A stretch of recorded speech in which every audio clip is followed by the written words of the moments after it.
Hello students, आज हम बात करेंगे major histocompatibility complex MSC structure types and function.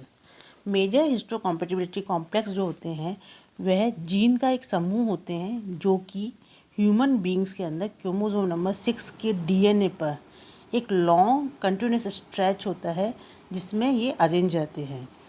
ये एमएससी जो होते हैं या जीन का जो समूह होता है वो विशेष प्रकार के एमएससी मॉलिक्यूल्स को एनकोड करते हैं। और ये एमएससी मॉलिक्यूल जो होते हैं ये basically cell surface glycoprotein receptors होते हैं जो सभी न्यूक्लिएटेड सेल्स के ऊपर पाए जाते हैं। जितनी भी ऐसी सेल्स जिनमें न्यूक्लियस पाया जाता है उनकी सरफेस के ऊपर ये पाए जाते हैं। साथ में ही ये एपीसी एंटीजन प्रेजेंटिंग सेल्स जैसे कि B cells, dendritic cells, macrophages and other immune cells जो होते हैं उनकी सेल सरफेस पे पाए जाते हैं। ये एंटीजन प्रेजेंटिंग स्ट्रक्चर की तरह काम करते हैं। इनका जो मेन फंक्शन है वो क्या है? इनका मेन फंक्शन ये है कि जितने भी फॉरेन पार्टिकल्स या एंटीजन्स होते हैं उनको सेल सरफेस के ऊपर लेके आना, जिससे कि उन्हें टी लिम्फोसाइट या टी सेल्स द्वारा पहचाना जा सके। पिछले चैप्टर में हम ये बात कर चुके हैं कि टी लिम्फोसाइट जो होती हैं TCR टी सेल रिसेप्टर्स जो होते हैं वो फॉरेन पार्टिकल्स या एंटीजन्स को अकेले नहीं पहचान पाते हैं जब तक कि वो एमएससी मॉलिक्यूल्स के साथ बाइंड ना हो। तो एमएससी मॉलिक्यूल जो होते हैं उनका मेन काम क्या है?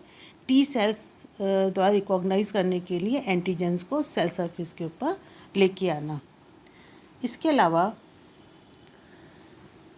क्योंकि ये जितनी सेल्स होती हैं उनकी सरफेस पे पाए जाते हैं तो वो एक इंडिविजुअल जो आइडेंटिटी होती है उसको प्रदान करती है। किसी भी एक इंडिविजुअल जो होता है उसका जो स्पेसिफिक टिश्यू या सेल जो होता है उसको एक आइडेंटिटी जो होती है वो उसको देती है कि वो पर्टिकुलर जो मॉलिक्यूल्स होते हैं वो अपने खुद की बॉडी के इम्यून सिस्टम के लिए कॉम्पेटिबल हैं।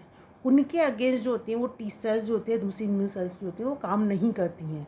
लेकिन अगर इसी टिश्यू को या सेल को किसी दूसरे इंडिविजुअल के अंदर ट्रांसप्लांट किया जाए और वो दूसरा जो इंडिविजुअल है उसके अंदर अगर ये टिश्यूज़ जो होते हैं वो सेम जीनोटाइप के या एंटीजेनिक पैटर्न शो नहीं करते हैं तो दूसरे इंडिविजुअल के अंदर उसका इम्यून सिस्टम जो होता है वो उसके अगेंस्ट उसे एज ए फॉरेन पार्टिकल मान के या एंटीजन मान के उसके अगेंस्ट जो होता है इम्यून सेल्स या टी सेल्स बनाता है या बी सेल्स बनाता है, एंटीबॉडीज़ का निर्माण करता है जो कि उनको डिस्ट्रॉय उस टिश्यू के सेल को डिस्ट्रॉय कर देती है। इसलिए ये जो मॉलिक्यूल्स होते हैं वो किसी जो पर्टिकुलर जो इंडिविजुअल है उसकी पहचान को बनाते हैं। उसके अंदर वो self and non self protein जो होते हैं उनके डिस्क्रिमिनेशन या उसके रिकॉग्नाइजेशन में काम करते हैं।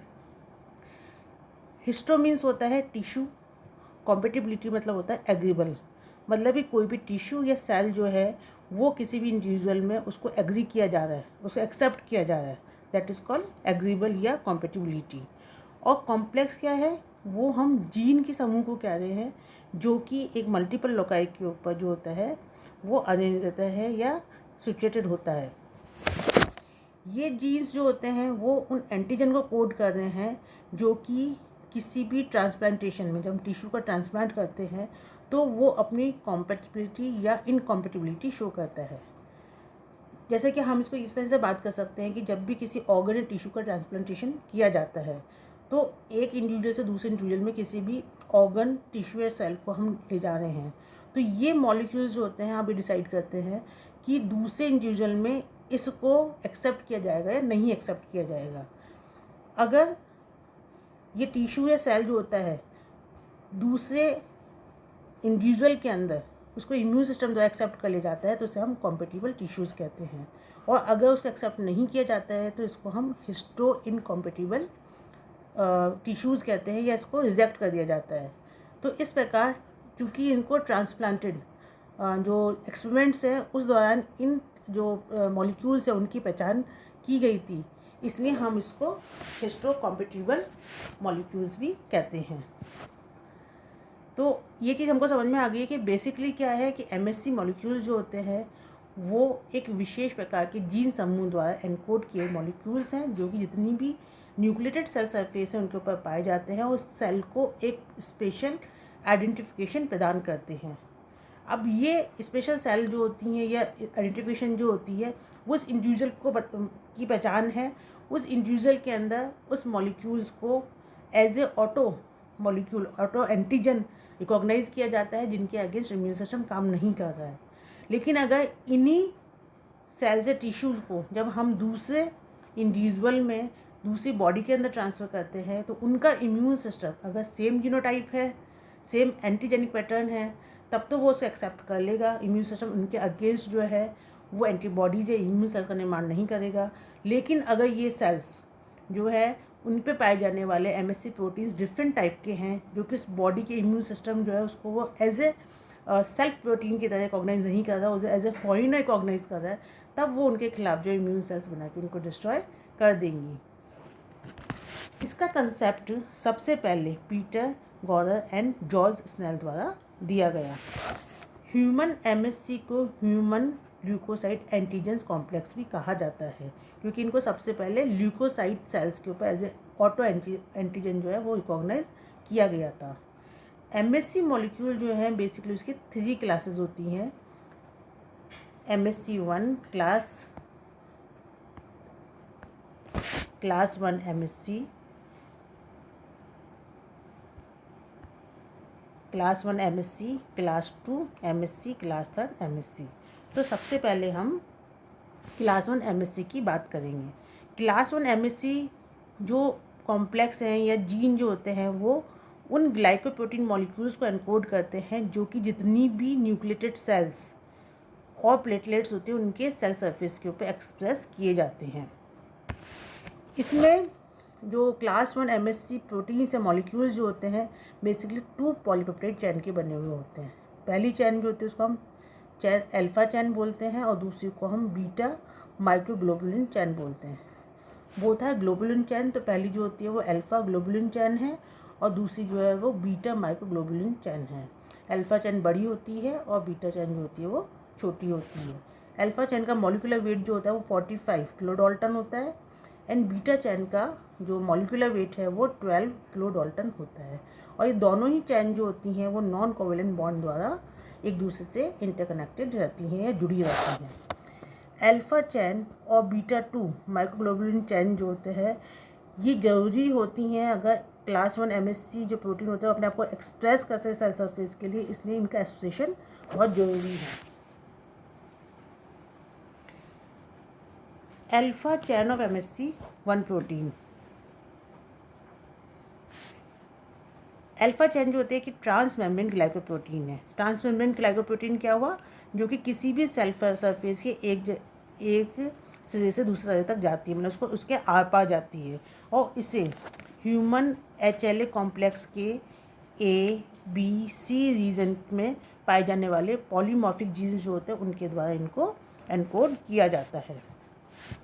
अल्फ़ा चैन जो होती है वो प्लाज्मा मेम्ब्रेन के अंदर एक हाइड्रोफोबिक ट्रांस मेम्ब्रेन सेगमेंट द्वारा और एक हाइड्रोफिलिक साइटोप्लाज्मिक टेल द्वारा जुड़ी रहती है उसके अंदर। अल्फ़ा चैन जो होती है बेसिकली उसके अंदर 3 डोमेन पाए जाते हैं, अल्फ़ा 1, अल्फ़ा 2 एंड अल्फ़ा 3। और प्रत्येक डोमेन जो होता है वो लगभग 90 एमिनो एसिड्स का बना हुआ होता है।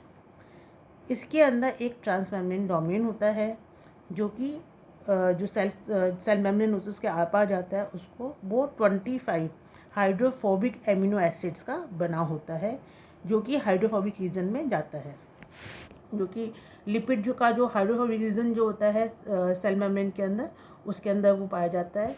और साथ ही ये शॉर्ट स्ट्रेच जो होता है कि हाइड्रोफिलिक एमिनो एसिड्स का एक शॉर्ट स्ट्रेच होता है जो कि साइटोप्लाज्मिक टेल बनाता है और ये लगभग 30 एमिनो एसिड्स का होता है, जो कि इनर साइटोसोलिक सरफेस जो होता है उस साइड ये पाया जाता है, उसकी प्रोटीन सरफेस में ये पाया जाता है। अल्फ़ा 1 एंड अल्फ़ा 2 डोमेन जो होते हैं वो दोनों मिलके एक डीप ग्रूव बनाते हैं जिसमें पेप्टाइड बाइंडिंग क्लिफ्ट जिसे कहते हैं, हम एक पेप्टाइड बाइंडिंग क्लिफ्ट बनाते हैं। और ये पेप्टाइड बाइंडिंग क्लिफ्ट जो होता है वो लगभग एंटीजन के 8 से 10 एमिनो एसिड्स के साथ बाइंड हो सकता है या इंटरेक्ट कर सकता है। अल्फ़ा 3 एंड बीटा 2 जो होते हैं वो दोनों जो होते हैं वो बीटा प्लेटेड शीट्स के फॉर्म में पाए जाते हैं।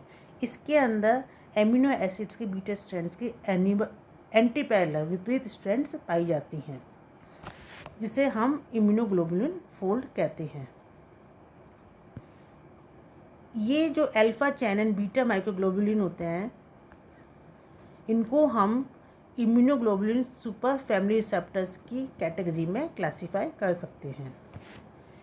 अब MSC1 के जो माइक्रोग्लोबुलिन या बीटा 2 जो होता है, वो एक प्रोटीन जो प्रोटीन होता है उसको डिफरेंट क्रोमोसोम पे हाईली कंजर्व्ड जीन द्वारा एनकोड किया जाता है। कंजर्व मतलब कि ये जो जीन की जो स्ट्रक्चर्स होती है, इसमें जो न्यूक्लियोटाइड सीक्वेंस जो होती है वो अलग अलग इंडिविजुअल्स में कंजर्व रहती है, लगभग समान होती है। बीटा माइक्रोग्लोबुलिन जो होते हैं वो साइज में जो होते हैं लगभग अल्फा 3 डोमेन जो होता है उसके बराबर होते हैं। बीटा 2 माइक्रोग्लोबुलिन जो होते हैं वे ट्रांसमेम्ब्रेन रीजन जो होता है उसके अंदर नहीं पाया जाता है, ये सरफेस की सतह के ऊपर ही पाए जाते हैं और अल्फा चैन से जो होते हैं वो नॉन कोवेलेंटली बाउंड रहते हैं। इनका बेसिकली जो फंक्शन होता है वो क्या फंक्शन होता है, मेजर फंक्शन का ये होता है MSC1 प्रोटीन जो होते हैं वो पेप्टाइड एंटीजन जो होते हैं उनसे ये बाइंड करते हैं, और इनसे बाइंड करने के बाद इनको वे टी सेल्स जिनके ऊपर CD8 मार्कर पाया जाता है, कौन सी होती है वो सेल्स, टी हेल्पर सेल्स, उनके द्वारा उनको रिकॉग्नाइज किया जाता है।